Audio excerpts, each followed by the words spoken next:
एक जगह है रामपुर, ज़िला रामपुर है, वहाँ से मैं 10 साल अभी विधायक रहा हूँ और लोकसभा का चुनाव भी मैंने 2014 में पीलीभीत से मेनका जी के जहाँ से लड़ती हैं वहीं से लड़ा था और 2019 में मैंने रामपुर से लोकसभा का चुनाव लड़ा था। इस समय मैं राष्ट्रीय सचिव हूँ। मध्य प्रदेश में पार्टी की तरफ से जिम्मेदारी मेरे ऊपर है। पार्टी का लंबे समय से काम कर रहा हूँ। इससे पहले मैं उत्तराखंड में काफ़ी लंबे समय रहा था। आज मुझे जब ये बताया गया कि मैं परसों रायबरेली में था, मुझे जब मैसेज आया कि आपको कांगड़ा लोकसभा के लिए जाना है चुनाव में, तो मुझे बड़ी प्रसन्नता हुई कि मैं आज ऐसी जगह पे आ रहा हूँ और ऐसे इंसान के लिए मुझे सौभाग्य प्राप्त हुआ है काम करने का, जिसके साथ मैंने 1984 में 1984 में मैं यूथ कांग्रेस का डिस्ट्रिक्ट प्रेसिडेंट हुआ करता था और उस समय वो राष्ट्रीय अध्यक्ष थे यूथ कांग्रेस के, आनंद शर्मा जी। वो एक अच्छा दौर था, अच्छे शुरुआत थी हम लोगों की राजनीति में। उनके लिए मुझे काम करने का मौका मिला, इसके लिए मुझे बहुत खुशी हुई। मैंने तुरंत परसों रायबरेली से आके आपके बीच कल पहुंच गया था और ये कांगड़ा के लोगों के लिए भी एक बड़े सौभाग्य की बात है। एक ऐसा इंसान जो यहाँ पे चुनाव लड़ रहा है लोकसभा का, वो किसी पहचान का मोहताज नहीं है। देश में क्या, दुनिया में उनकी एक पहचान है और अपनी प्रखर वक्ता के रूप में अपनी बात को मजबूती से रखने के लिए आनंद शर्मा जी जाने जाते हैं, क्योंकि मैं उन्हें बहुत लंबा उनका राजनीतिक अनुभव है। बहुत क्षेत्रों में उन्होंने काम किया है, तरक्की के लिए, विकास के लिए। जो उनकी योजनाएं सेंट्रल गवर्नमेंट की रही हैं, उन्होंने मंत्री के रूप में भी उन्हें मजबूती से रखा है और मुझे पूरा विश्वास है कांगड़ा की जनता उन्हें अपना प्रतिनिधित्व करने का मौका देगी।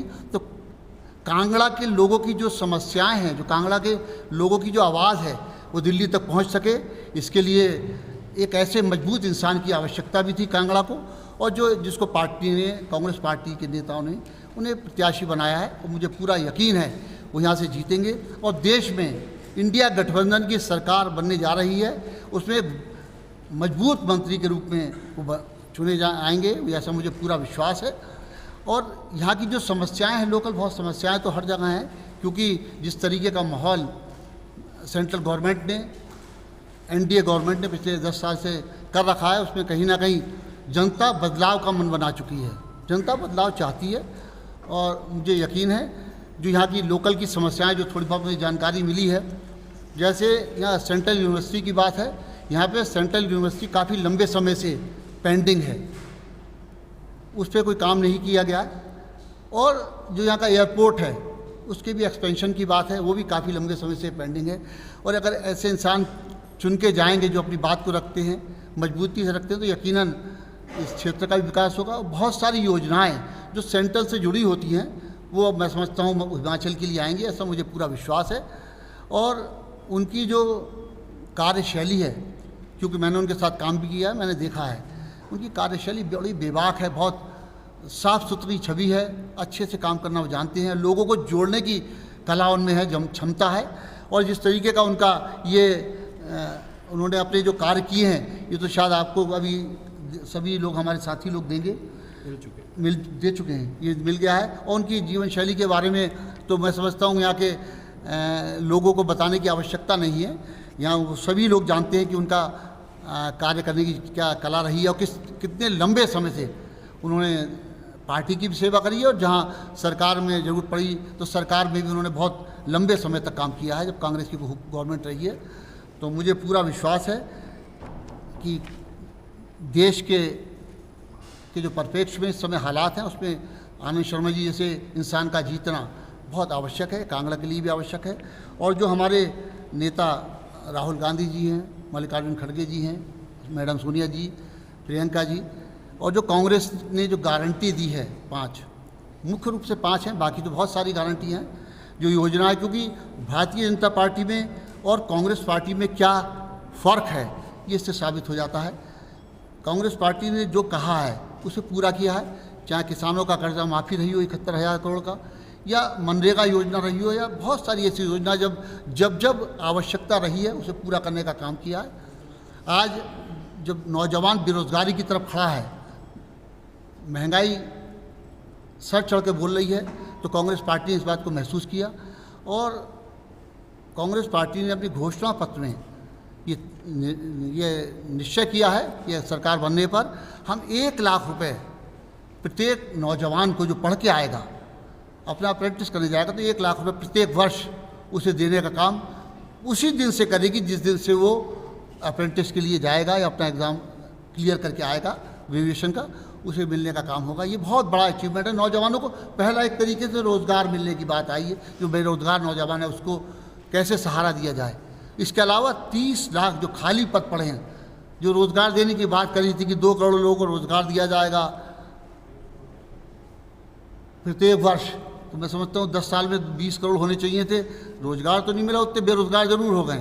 तो 30 लाख पद खाली पड़े, उनको भरने का काम किया जाएगा। और जो नकल पे सख्त कानून लाने का काम किया जाए, क्योंकि जो अच्छी पढ़ने वाले बच्चे हैं उनको लाभ नहीं मिल पाता है उसका, और जो नकल पे विश्वास करने वाले लोग हैं उनको आगे बढ़ने का मौका मिल जाता है कभी कभी, तो उसको भी एक सख्त कानून आएगा। इसके अलावा एक बहुत बड़ा काम महिलाओं के लिए करा जा रहा है, गरीब महिलाओं के लिए 1 लाख रुपए जो किसी भी गरीब परिवार की जो सबसे बड़ी महिला होगी या जिम्मेदार महिला होगी, उसको 1 लाख रुपए प्रति वर्ष 8,500 रुपये महीना प्रत्येक वर्ष प्रत्येक माह दिया जाएगा। 1 लाख रुपए प्रति वर्ष देने का घोषणा उसी दिन से होगी जिस दिन इंडिया गठबंधन की सरकार बनेगी। इसके अलावा किसान बहुत लंबे समय से परेशान है, उसको दुखी है अपनी एमएसपी के लिए। आपने देखा साल भर बॉर्डर पे दिल्ली के बैठे रहे, मगर हमारे माननीय प्रधानमंत्री जी को इतना समय नहीं मिल पाया कि उनकी बात को सुन सके। तो उसको जिस दिन सरकार बनेगी पहली कैबिनेट में ही एमएसपी का कानून लागू किया जाएगा, ये कांग्रेस का वचन है। इसके अलावा जिनको जो आर्थिक आधार पर पिछड़े लोग हैं या उनकी जो जनगणना का जो एक मसला बहुत दिनों से उठाया जा रहा है कि कुछ को उतना लाभ मिल पाए, जनगणना का भी ये निर्णय कांग्रेस पार्टी ने लिया। ये सब ऐसे निर्णय हैं जिनसे जो जनता से जुड़े हुए हैं, जिसका लाभ जनता को पहुंचेगा। इसके अलावा बहुत सारी ऐसे इश्यूज़ हैं जो कांग्रेस पार्टी ने अपने वचन पत्र में रखे हैं। वो मुझे पूरा विश्वास है देश में इंडिया गठबंधन की सरकार बनने जा रही है, क्योंकि मैं उत्तर प्रदेश से आता हूँ। वहाँ के भी जो मैं लोगों से चर्चा कर रहा हूँ, पूरे प्रदेश में मुझे घूमने का मौका मिला। मध्य प्रदेश में भी काफ़ी लंबे समय से काम कर रहा हूँ। तो जनता देश के परिप्रेक्ष्य में जो अब आवाज़ आ रही है, अब जनता बदलाव चाह रही है। जनता महंगाई से, बेरोज़गारी से दुखी है।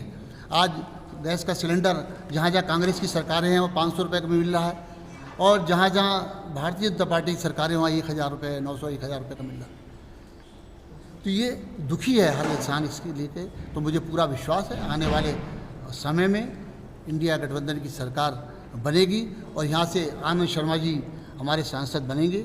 और जो लोग और हैं, मैं किसी पर और पे टिप्पणी करना नहीं चाहूँगा, मगर जनता ऐसे इंसान को चुने, मैं आपके माध्यम से चाहता हूँ, जो हमारी बात को मजबूती से रख सके, हमारे पक्ष को रख सके, हमारे कांगड़ा क्षेत्र का विकास कर सके। ऐसे इंसान को चुनना चाहिए, और उसमें सर्वोपरि नाम अगर किसी का आता है तो आनंद शर्मा जी का आता है। और मुझे ये विश्वास है कि आनंद शर्मा जी यहाँ से भारी मतों से जीत के जाएंगे, और मुझे 2-3 दिन में सबसे मिलने का और मौका मिल जाएगा। कल काफ़ी लोगों से चर्चा हुई है, तो मैं भी कुछ जानकारी भी ले लूँगा और सबसे चर्चा इस पर करेंगे, और आग्रह करेंगे, आपके माध्यम से आग्रह करेंगे कि जनता एकजुट होकर आनंद शर्मा जी को जिताने का काम करे।